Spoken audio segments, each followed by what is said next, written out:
Aguardar aqui um pouquinho. Muito bem. Segundo informações, está sendo gravada mais uma aula. Aqui quem fala é o professor Antônio Roveroni, do curso de Direito da Universidade de Gurupi. Eu estou aqui com os meus queridos alunos do 9º período noturno, Direito Tributário 1. Segundo informações, são 13 alunos comigo agora nesse momento na sala. E estamos trabalhando os chamados princípios clássicos do imposto. Por que nós trabalhamos esses princípios clássicos do imposto? Como vocês já devem ter visto, e daqui a pouco a gente começa a discutir o que vocês viram no primeiro horário, o vídeo que eu gravei com o Matutino, e aí já tínhamos falado sobre isso na semana passada, com relação a esses princípios clássicos. E aí, por que a gente vai estudar isso? Que eu chamo de uma teoria geral do tributo. A gente começa com a ideia de tributo, as acepções de tributo, o conceito de tributo do artigo 3º do CTN, e aí a gente vai estudando esses princípios clássicos, que é o princípio da justiça, que se subdivide de um lado em generalidade, o imposto para ser justo tem que atingir a todos, todos devem pagar, ninguém pode escapar da carga tributária, porque senão será injusta essa carga, e uniforme, para que as pessoas possam pagar dentro de suas possibilidades, de acordo com a sua capacidade, que nós chamamos contributiva. Também vimos de manhã o princípio da certeza do imposto, ou seja, não basta o imposto ser justo, ele também tem que ser certo, ele não pode ser arbitrário. Ele não pode ser arbitrário nem por parte do fisco e nem por parte do contribuinte. E aí nós estabelecemos o tributo como uma realidade jurídica, uma obrigação ex lege. Existe o tributo porque existe uma lei determinando que devemos pagar. Lá no fundo, no fim do túnel, gente, lá no final, porque tem aquela discussão se imposto é roubo. Vocês já ouviram falar? Quem já ouviu falar dessa imposto é roubo? O Romário ali está dando uma risada, né? Falar nisso, sempre, antes de que vocês participem, deixar aquela advertência que a reunião está sendo gravada e, nesse sentido, a permanência na sala implica na permissão para que a gravação da sua participação seja feita e, posteriormente, o vídeo será postado no canal do professor como vídeo não listado e na playlist de Direito Tributário 1 2022, tá? E se o professor achar que esse vídeo pode ser aproveitado para as outras turmas, todos os direitos são cedidos para a Universidade de Gurupi. Feita essa advertência, então voltamos lá. Quem já ouviu falar sobre essa coisa de que imposto é roubo? Ninguém ouviu falar? Tem 14 alunos comigo, não é possível que ninguém ouviu falar disso. Eu falo toda vez que eu vou pagar. Quando a gente vai pagar, a gente se sente, né? Se sente, ai meu Deus do céu, é triste, né? Pois é. Então, veja bem, na verdade não é roubo, porque roubo é um fato antijurídico, é crime. E o imposto, os tributos só existem porque existe uma lei determinando que você deve pagá-lo.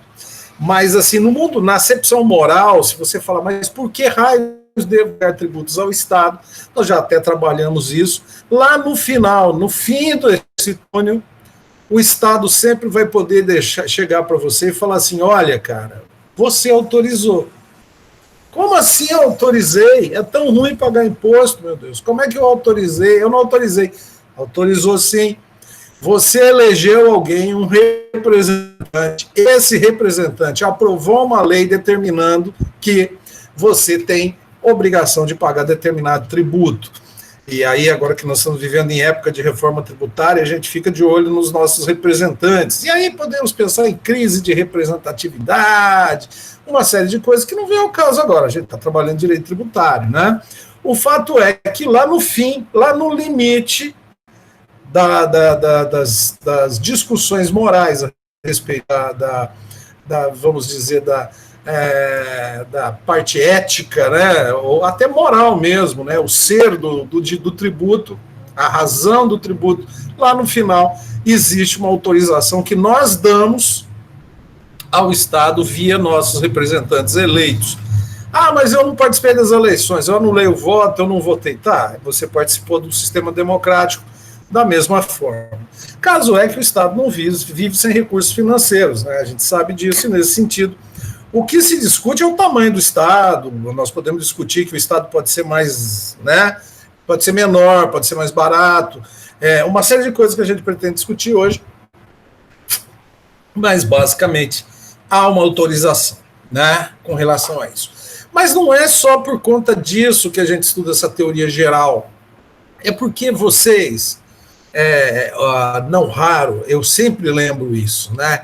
Enquanto a gente tem lá uma CLT, uma consolidação das leis do trabalho para o país inteiro, enquanto nós temos um Código Civil para o país inteiro, na área tributária nós temos o Código Tributário Nacional, as leis tributárias da União, as leis federais tributárias, depois nós temos 26 códigos tributários estaduais e mais de 5.500 códigos tributários municipais, ainda o Distrito Federal. Então, nesse sentido, é muito importante você entender sobre a teoria geral dos tributos, porque não raro, sabe o que acontece com o tributarista? E ainda mais aqui, vivendo no Tocantins, um estado novo, com vários municípios surgindo a todo momento, novos municípios, o Tocantins ainda tem pouquíssimos municípios. Não raro, você é contratado para fazer o Código Tributário, para fazer a proposta, para ser assessor numa Câmara Municipal, para trabalhar numa Procuradoria Municipal, justamente para apresentar um projeto de Código Tributário. Então, quem tem a teoria geral do tributo, sabe o que é o tributo, sabe o que é um imposto, o que é uma taxa, o que é uma contribuição, que nós vamos estudar ainda. Os empréstimos compulsórios nós já estudamos, né, e sabemos que os municípios não podem instituí-los. Mas se você sabe que o imposto deve ser justo, para ser justo ele tem que atingir a todos. Na hora de elaborar esse projeto de lei, seja como, você pode ser vereador também, você pode ser deputada estadual, né, e federal e tudo mais, e pode até discutir uma reforma tributária nacional, né, como estão aí querendo discutir. Então, quando você tem esse embasamento teórico, sabendo que ele tem que ser justo, tem que atingir a todos, sabe que, né, isso é uma questão que vai pacificar o pagamento dos tributos, quando você sabe, pensa sobre tratamento equânime, eu falei hoje de manhã sobre seletividade e progressividade, você entende essas técnicas, quando você sabe sobre a certeza do imposto, a necessidade de ter um fato gerador muito bem delimitado, muito bem posto na legislação, a descrição desse fato gerador, você sabe uma série de coisas a respeito, você vai ter essa competência, essa habilidade de poder apresentar esse projeto e dar essa assessoria necessária, tanto se você estiver do lado de dentro do balcão, do lado do fisco, como também do lado de fora, ajudando os contribuintes a fazerem os seus planejamentos tributários.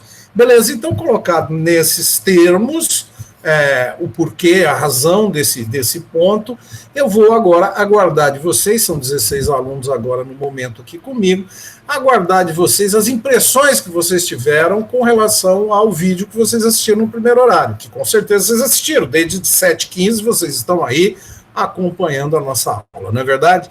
Então, fica a palavra franqueada, eu vou até dar um Ctrl D aqui e aguardo vocês falarem alguma coisa.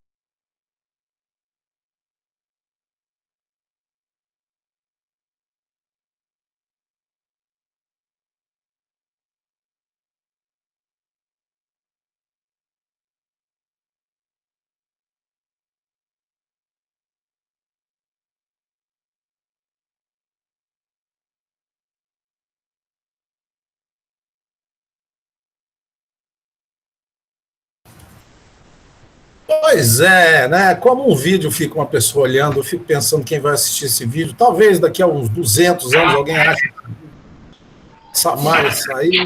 Professor, hoje pela primeira vez eu não assisti o vídeo, porque eu estava editando a minha gravação. Está se preparando para a SICTAG? É isso?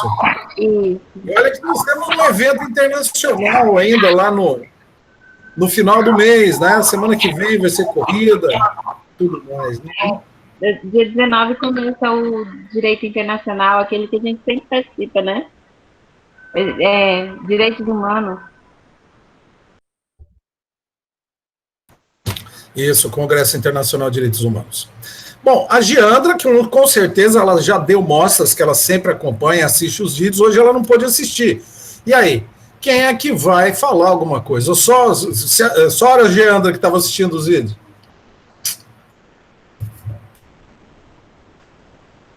Isso eu vejo rapidinho aqui, sabia? É só ir no YouTube. Quer ver? Eu vou ver agora, vou desmascarar vocês. Tô brincando, eu sei que vocês viram o vídeo. Viram sim, vocês são sensacionais, são bons alunos. Né? É só ir aqui no meu canal, que a internet está um pouquinho devagar.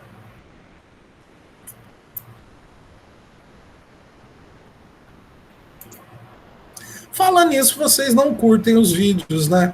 Vocês podiam clicar em curtir, não custa nada. Se inscrever no canal do tio Roveroni, né? Tudo bem, eu sei que eu não sou o cara mais simpático do mundo, aliás, eu sou muito antipático, eu sou chato, tabu, eu sei disso, né? Mas assim, dá uma forcinha, né? Discute também, você pode botar lá uma opinião, alguma coisa, né? Muito bem, deixa eu ver os meus vídeos aqui, né? É só ir em gerenciar vídeos, que ele abre aqui, e eu já vejo. Enquanto isso, o tempo está passando, hein? Já temos 11 minutos de gravação e nada de vocês participarem. Não, teve 16 visualizações. Não está tão ruim, não. Tá? 16 visualizações com 4 marcações de gostei. Legal. Bacana. Deixa eu ver as estatísticas desse vídeo aqui. Hoje em dia essa informática deixa a gente numa situação, né? Visão geral aqui. Nos últimos 6 minutos, em tempo real, 3 visualizações. Um vídeo de 1 hora e 3 minutos, a média de visualização é 19 minutos e 14 segundos. 30% do vídeo só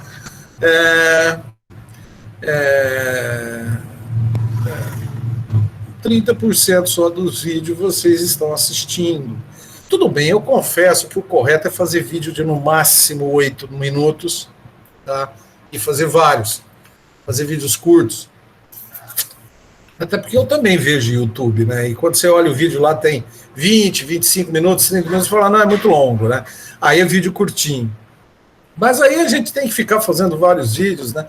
E fica difícil. Mas, 30% só do vídeo, né? Alcance aqui, deixa eu ver o alcance. Origem do tráfego, externa, via playlist, né? Envolvimento, isso aí mesmo. Gostei, não gostei, média do canal. Isso aí. Muito bem. Acho que eu já dei tempo suficiente para você preparar alguma fala, né? 17 alunos aqui comigo, ninguém fala nada. Então vamos ao trabalho, né?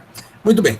Então, eu queria inicialmente deixar claro o que nós falamos lá no vídeo 1, que foi gravado com o Matutino, com participação do Matutino. Agradeço aos alunos lá que participaram, com relação ao princípio primeiro da justiça, da generalidade, todos devem pagar. E aí os índices de tributação que nós já explicamos, que são os fatos que geram riqueza, ou que são riqueza. Porque é o seguinte, onde houver riqueza, haverá o tributo. O tributo olha para a riqueza. É mais ou menos assim, o fisco, ele fica paradão, fica na dele, esperando aparecer alguma riqueza. Surgiu uma riqueza, ele fala assim, olha ali, tem ali um negócio ali. Aquilo é riqueza. Onde houver riqueza, haverá o tributo, então ele institui um tributo para pegar, dar uma mordidinha nessa riqueza, sempre justificando que ele tem coisas para fazer, né? Perfeito. Então, a generalidade se aplica por aí. E os fatos de riqueza estão lá, inclusive eu dei uma olhada na atividade da sala de aula lá, vocês não estão indo bem naquela atividade, não. Ali é para você olhar para o tributo e identificar aqueles 5 índices de tributação. Ou é pessoa, ou é patrimônio, ou é consumo, ou é produção industrial, ou é renda. São 5, e vocês, aqueles trabalhos lá não estão legais, não. Eu vi alguns, não vi todos, né? Perfeito.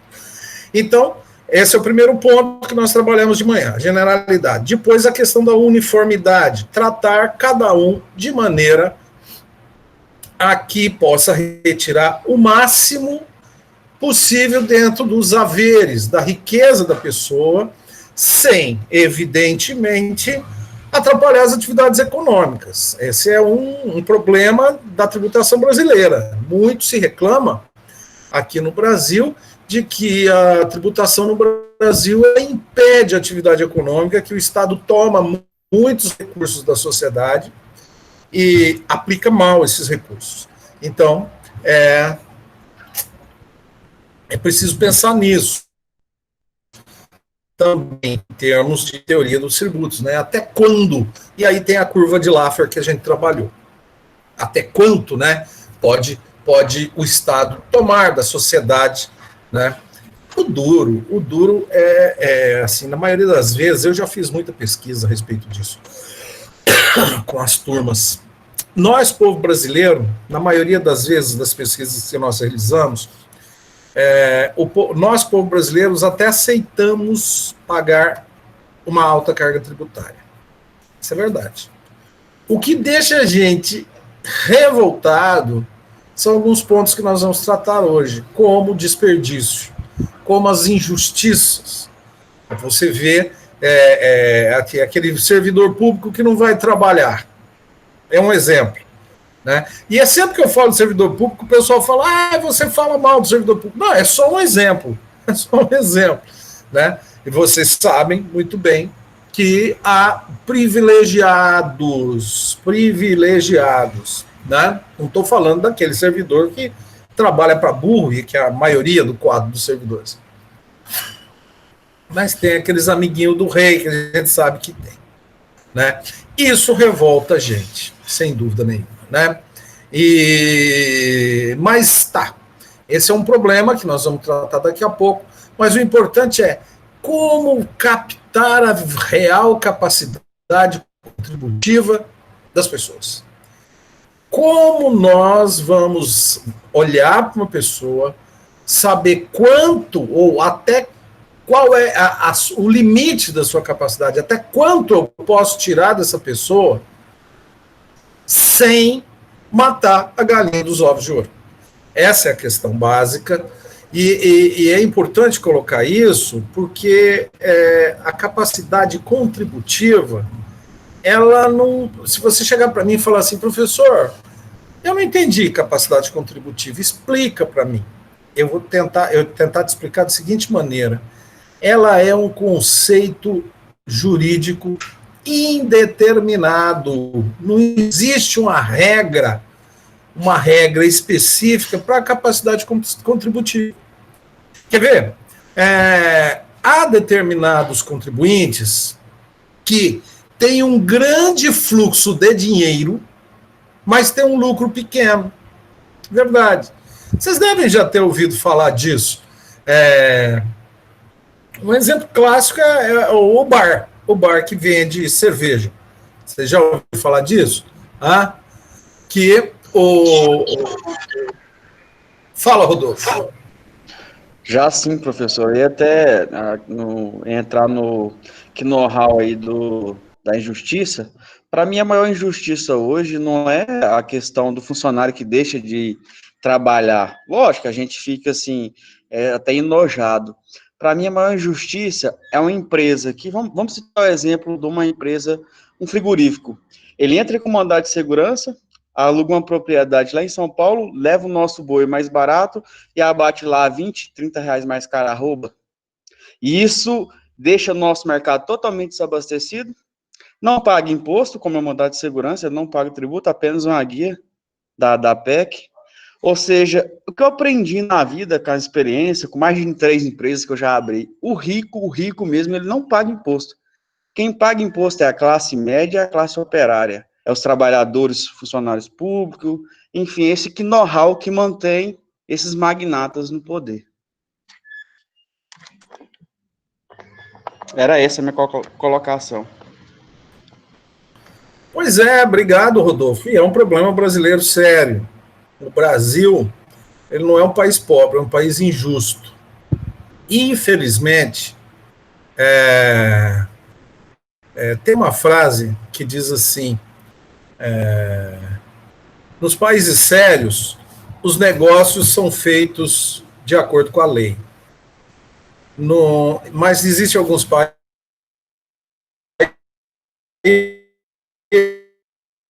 é feita de acordo com os negócios, né? E, de fato, isso existe. Não vamos negar que existe a influência do capital sobre a atividade política. É ser ingênuo, tá? Ultimamente nós estamos naquela onda, né? Você está falando do capitalismo, você é comunista. Não, para, chega com essa bobagem, tá? É ser ingênuo acreditar que o capital não coloniza o mundo político.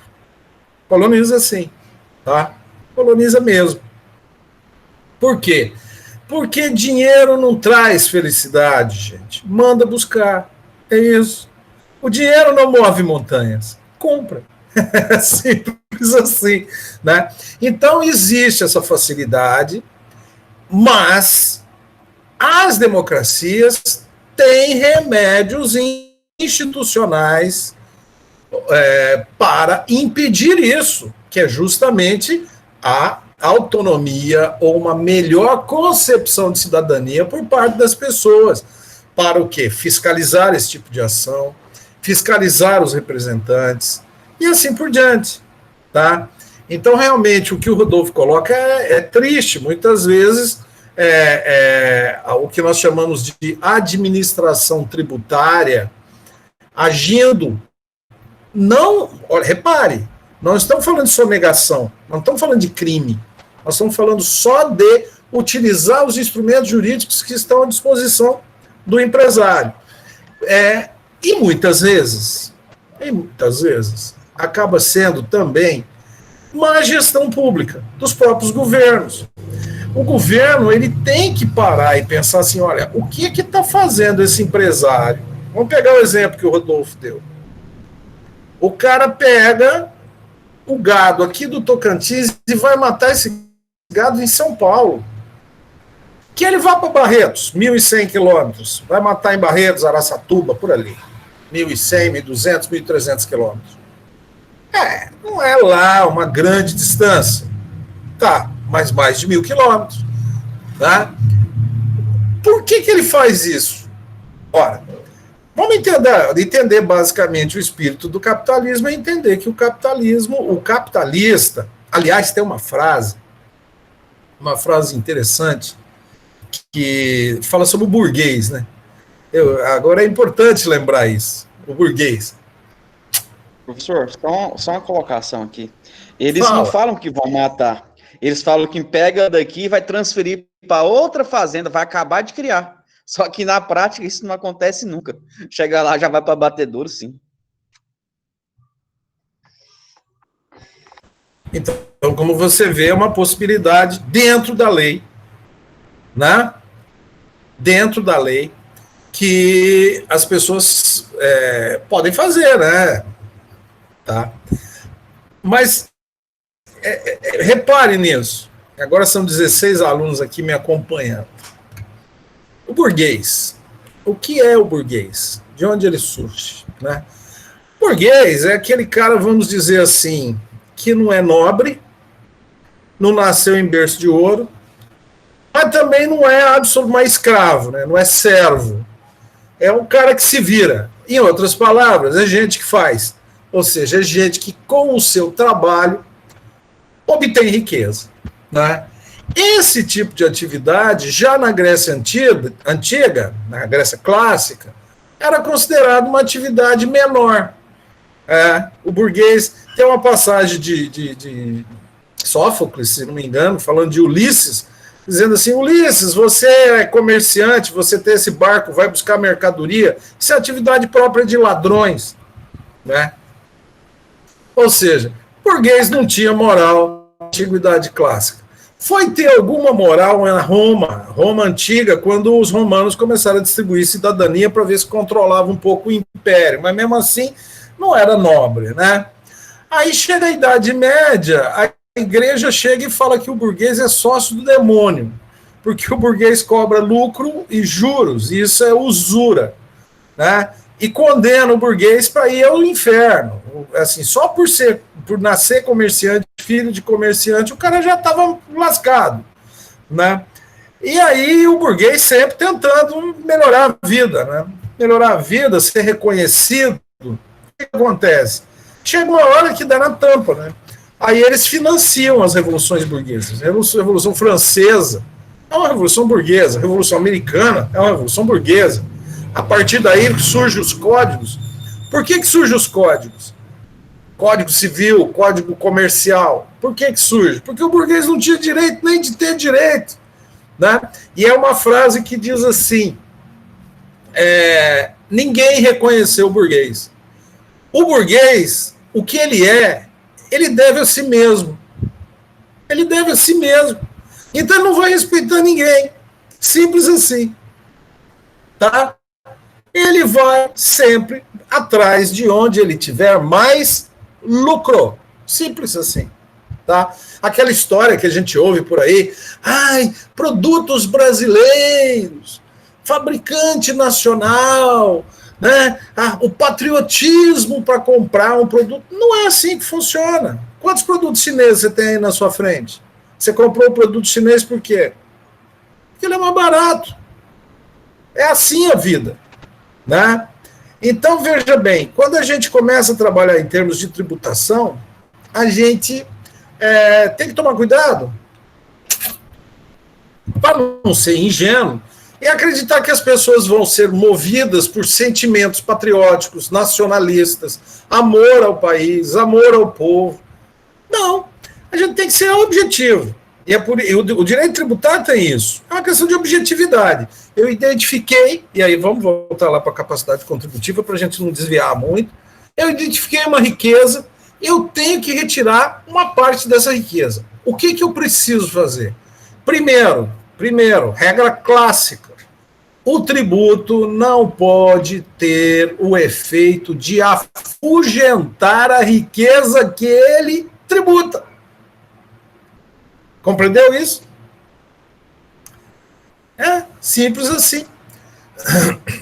Se você tem uma população no seu estado que vai pagar o tributo, que você está estabelecendo a regra do direito, você tem que cuidar para que essa regra do direito que você está criando não vai espantar as pessoas. Imagine que você está lá fazendo o código tributário, você é contratado para fazer a proposta de código tributário de Formoso do Araguaia. Você começa a escrever e, de repente, você fala assim: peraí, eu vou aqui cobrar impostos sobre serviços, encanador, mecânico, eletricista, cabeleireiro, médico, dentista, advogado, engenheiro, arquiteto, pessoas que prestam serviço. Será que essa regra que eu estou criando não está fazendo essas pessoas mudarem de Formoso a Figueirópolis? Elas podem mudar para Sandolândia. Por quê? Porque lá é melhor. Compreenderam isso? Então, uma regra clássica. O tributo não pode ter o efeito de afugentar a riqueza que ele tributa. Né? É aquela história de não matar a galinha dos ovos de ouro. Tá certo? Então,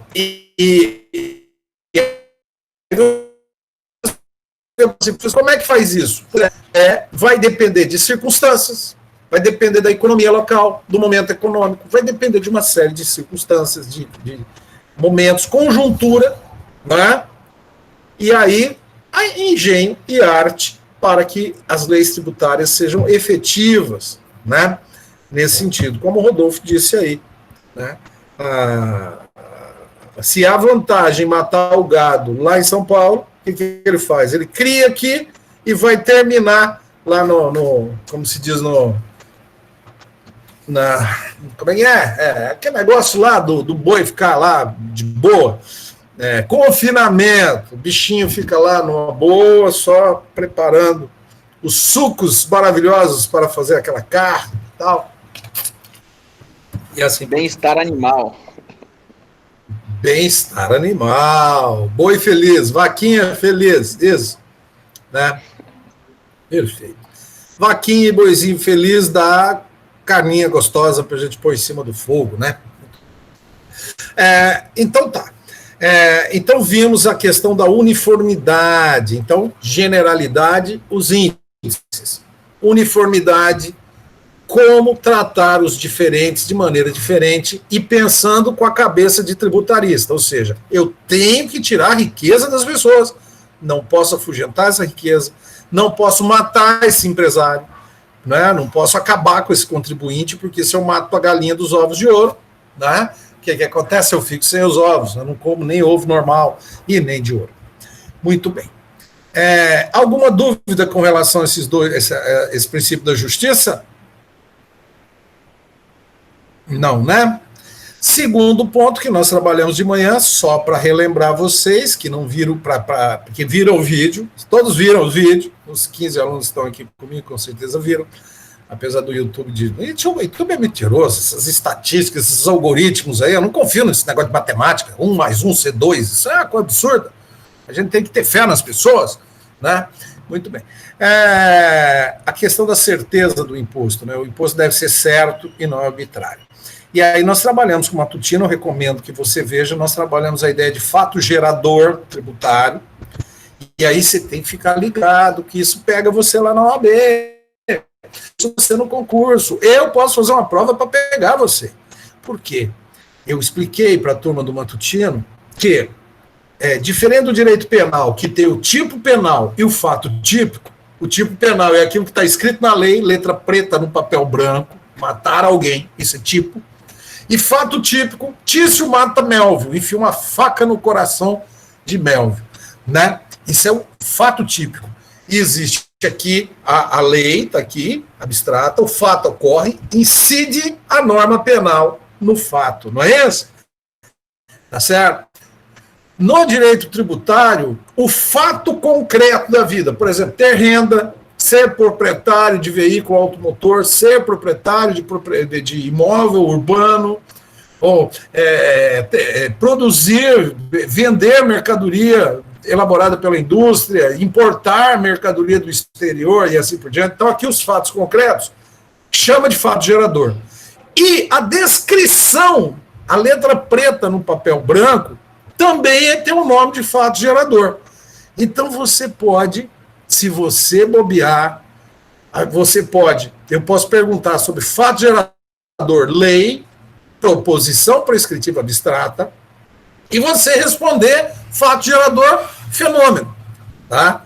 Então tem que cuidar, porque o próprio Código Tributário, muitas vezes, se refere a um e a outro, tudo como fato gerador.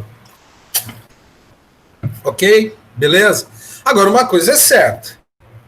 Tá? Uma coisa é certa. O primeiro elemento do tributo é a lei. Nós já vimos isso. Tem que ter uma lei. Essa lei, ela tem que descrever os fatos que serão tributados, né? Que é o que eu expliquei para o Matutino. O professor Geraldo Ataliba chama de hipótese de incidência. Então, repare. O primeiro fato que gera a obrigação de pagar tributo é a existência de uma lei determinando quais são as hipóteses em que as pessoas deverão pagar os tributos. É o primeiro fato.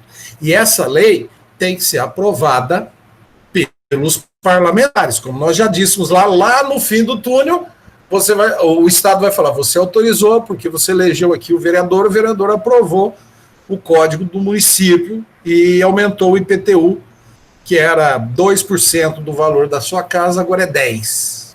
Nossa, e agora? Né? Perfeito? Então, primeira coisa, fato gerador, recomendo que veja o vídeo. Lá no vídeo do Matutino, eu explico que está no Código Tributário Nacional os fatos geradores descritos, descrições dos fatos, proposições prescritivas abstratas dos fatos geradores dos impostos. Vocês vão encontrar lá no Código Tributário esses fatos. Depois nós falamos sobre a parte dimensível, porque não adianta dizer assim, olha, quem mora na cidade, quem tem imóvel urbano, deve pagar IPTU. Tá, legal. Quanto? Quanto é que eu tenho que pagar? Eu quero pagar. Quanto?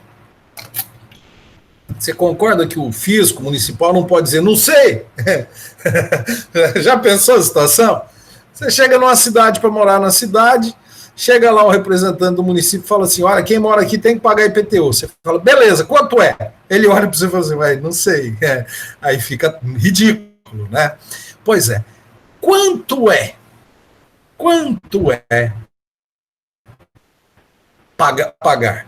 E aí existem dois elementos. O primeiro elemento chama-se base de cálculo. O que é a base de cálculo? É um valor. Algo que se expressa em um valor. Tá bom? Eu vou pegar o exemplo do IPTU aqui para explicar para vocês. IPTU é o Imposto Predial e Territorial Urbano. Então ele incide sobre imóveis urbanos. Não é isso? Tá? Muito bem. Você tem uma casa no município. Te pergunto, quanto vale a sua casa?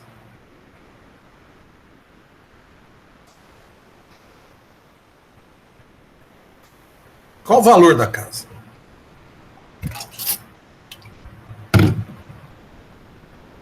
R$ 150 mil? Disse a Giandra. Com base em que você chegou nesse valor? Porque assim, tem um segundo elemento. Oi? É o valor orçado no mercado. Orçado no mercado. Muito bem. Valor de mercado. E o que é o valor de mercado? Ó, vamos lá. A base de cálculo é um valor que você tem que chegar nele. Por quê? Porque o segundo elemento é a alíquota, que é o percentual. Então vamos imaginar o seguinte: o IPTU da nossa cidade é 1% do valor do imóvel. Ponto. Aí você chega, a Geandra fala assim, não, é 150 mil.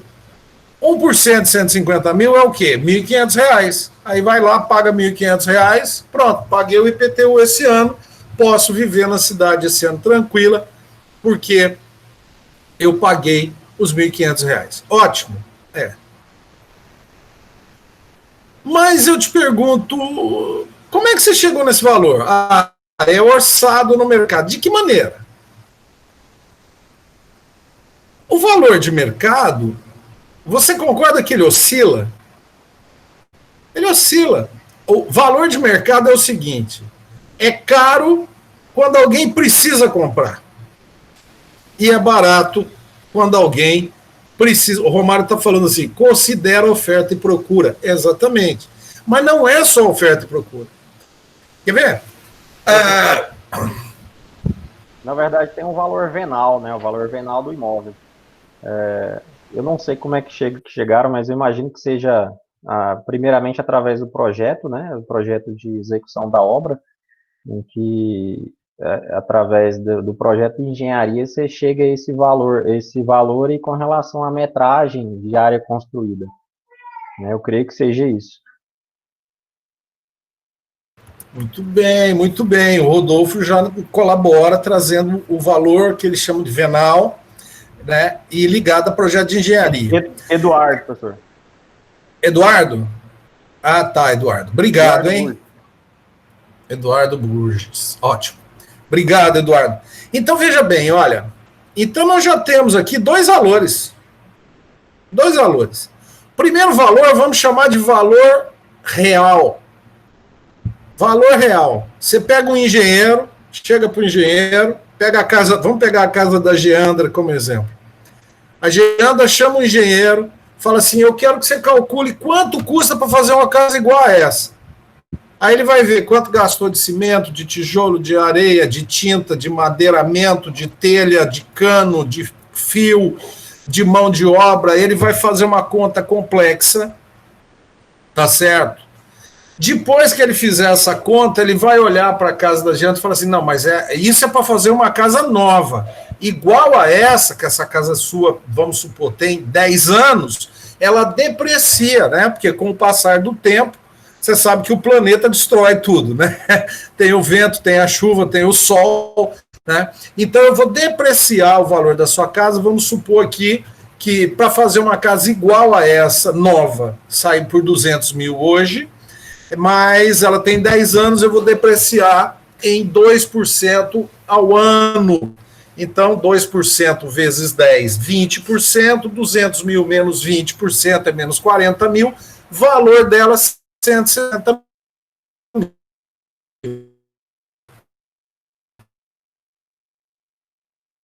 Pegamos no valor do imposto, né? Justíssimo, porque foi um técnico que levantou esse valor. Só que, eu te pergunto, isso é cômodo, isso é praticável? Já pensou um município, todos os anos, ter que contratar um grupo de engenheiros para avaliar todos os imóveis do município? E vai ficar mais caro o peixe que o molho. Vocês concordam? O molho que o peixe, né? É tipo o cara vai fazer um peixe e compra produtos caríssimos para fazer o molho. Vocês estão compreendendo a questão? Né? Então isso não é praticável, tá? Tá, então vamos fazer assim, vamos fazer valor de mercado. Mas valor de mercado, como a gente viu, depende da oferta e da procura. Depende, né? A cidade está crescendo, todos querem morar na cidade, não sei o quê, o valor dos imóveis sobe. Aí depois aparece uma cidade mais legal, entendeu? Figueirópolis, as casas estão caríssimas, porque todo mundo quer morar em Figueirópolis. Passa 2 anos, aí o povo quer morar em Cariri, não é em Figueirópolis. Está vendendo as casas lá em Figueirópolis, o preço cai. Essa oscilação do preço de mercado também não dá nenhuma certeza. Não vamos esquecer que a gente está trabalhando a ideia de certeza do imposto. Porque o Estado tem que ter certeza de quanto ele vai receber para poder fazer o orçamento. Concorda? O contribuinte tem que ter certeza de quanto ele vai pagar. Não pode gerar dúvida. Né?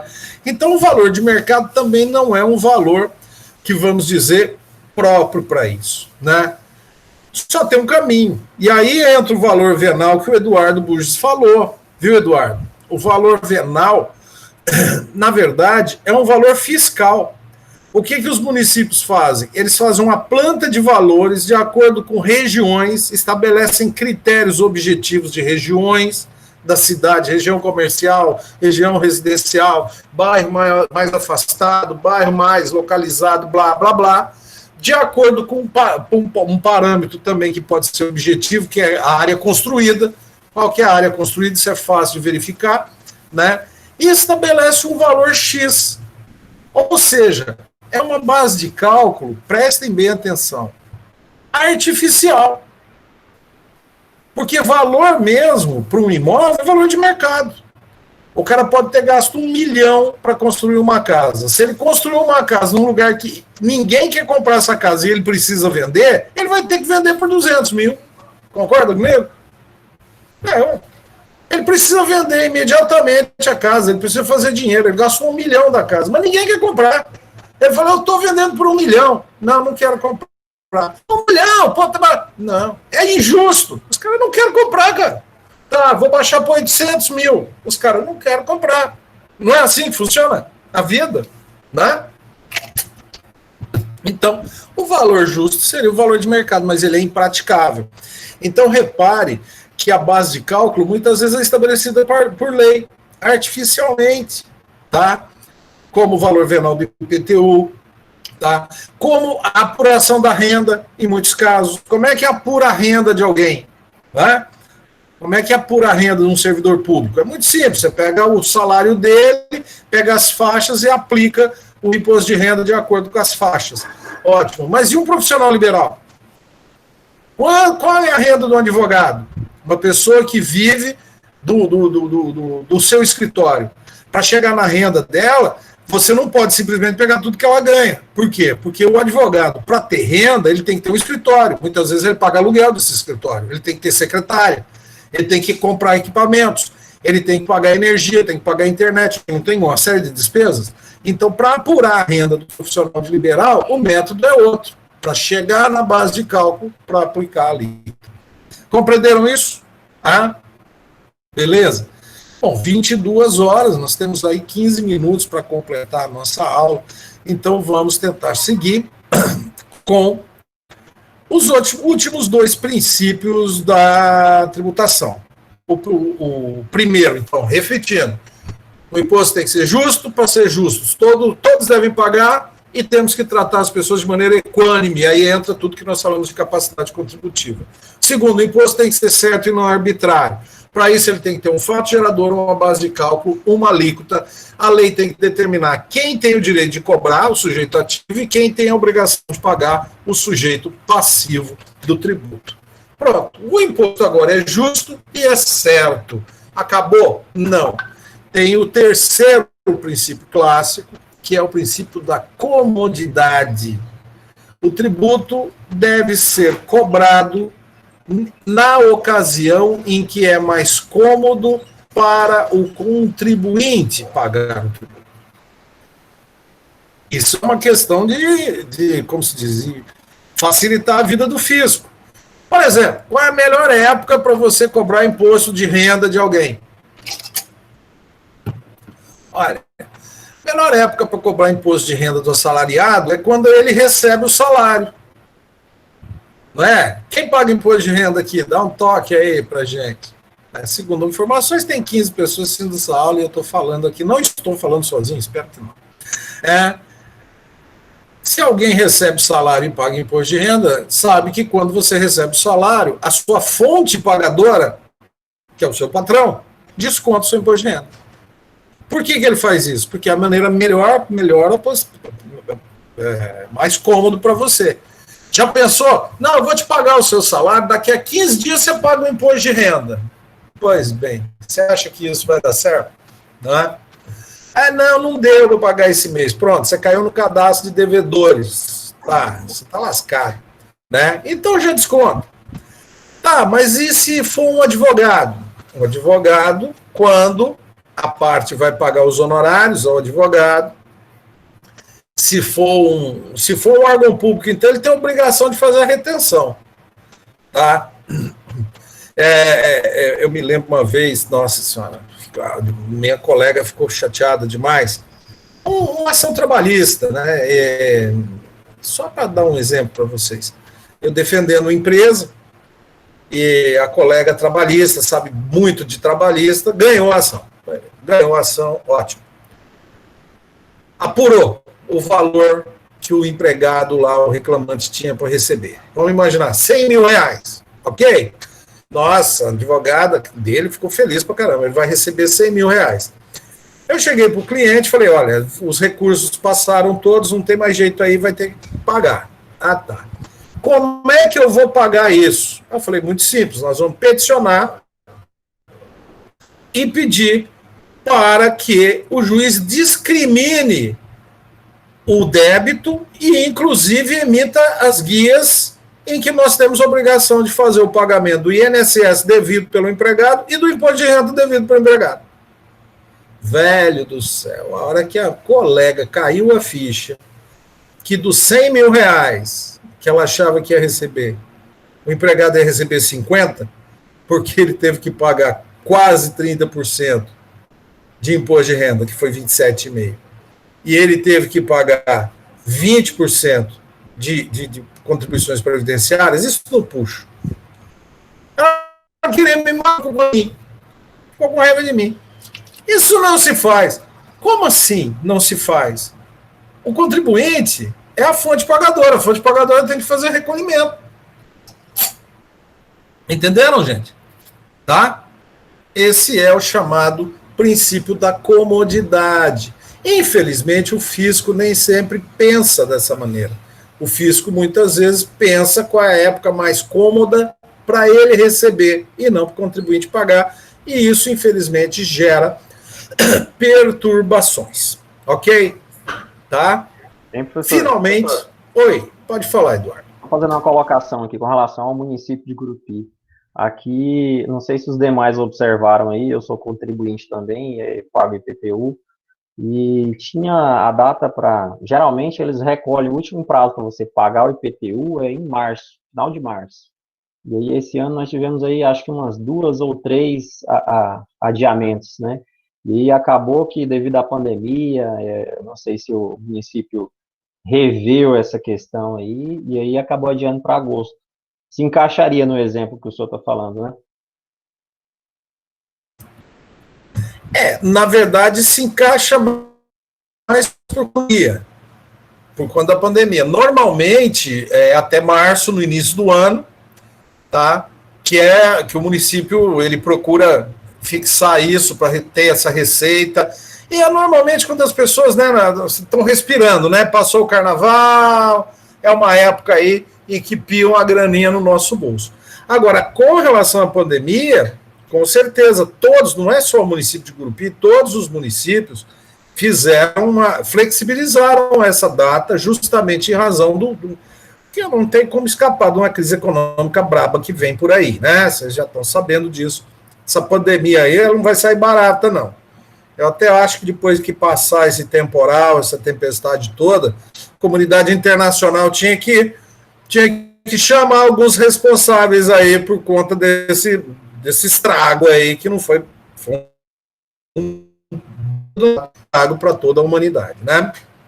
Perfeito. Se tiver responsáveis, que respondam. Tá? Mas é, de fato, um exemplo de comodidade. Né? Olha, vamos elastecer o prazo para pagamento. Acredito que eles ainda devam, em alguns casos, aí, eles devam até aumentar mais esse prazo, né? Sempre cuidando da lei de responsabilidade fiscal, porque tem que realizar essa receita até o final do ano. Isso agravado ainda por questão das eleições, né? Para variado, já tem candidato, não sei aí em Gurupi, mas eu vi no Twitter que já tem candidato dizendo que não vai cobrar impostos. Esses caras perdem a mania, né? De falar abobrinha na época de eleição. Tá, mas é isso mesmo. Faltando agora 8 minutos para dar as 22h15, vamos então para o último princípio clássico do imposto. E ele é bem fácil de desenvolver, que é o princípio da economia. Então vamos lá. Justiça, para ser justo, todos têm que pagar, e tratamento equânime. Certeza, para ser certo, tem que ter fato gerador, tem que ter alíquota, base de cálculo, sujeito ativo, sujeito passivo.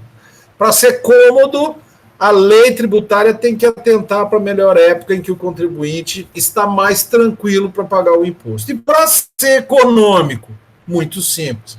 O contribuinte tem que perceber que o Estado valoriza o seu rico dinheirinho. O contribuinte simplesmente detesta, ver que o Estado gasta mal o seu dinheiro. E aí nós podemos citar vários exemplos. Primeiro deles, objetivos, projetos translocados dos governos. Nós vamos fazer, nossa, nós estamos tanto exemplo, né? Nós vamos fazer um porto em Cuba, não é? Vamos fazer um metrô na Venezuela. Nós vamos construir uma hidrelétrica em Angola. Aí isso não ia dar certo. Concorda com o tio Veras? É evidente que isso não ia dar certo. Por quê? Porque o contribuinte fala assim, tá, você vai ter esses planos mirabolantes aí de política internacional com o seu dinheiro, não com o meu. Não é isso? Tá? Então aí você vê um exemplo claro da ideia de economia do tributo. Né? Desperdício. Quando você vê o Estado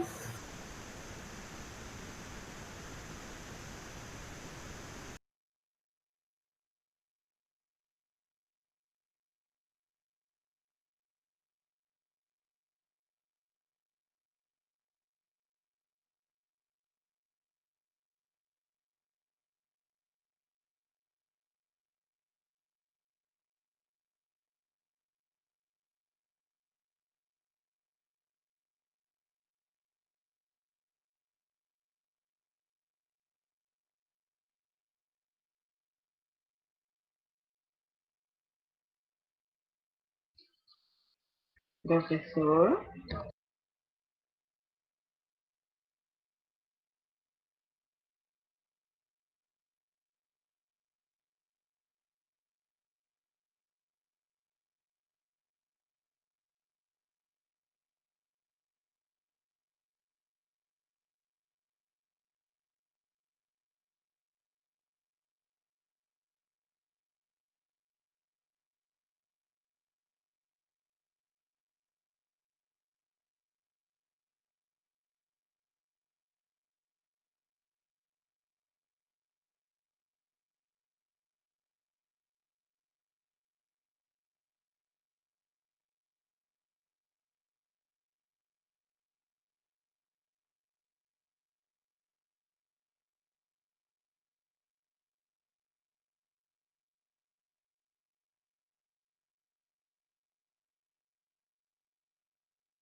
Eu acho que eu consegui retornar aqui.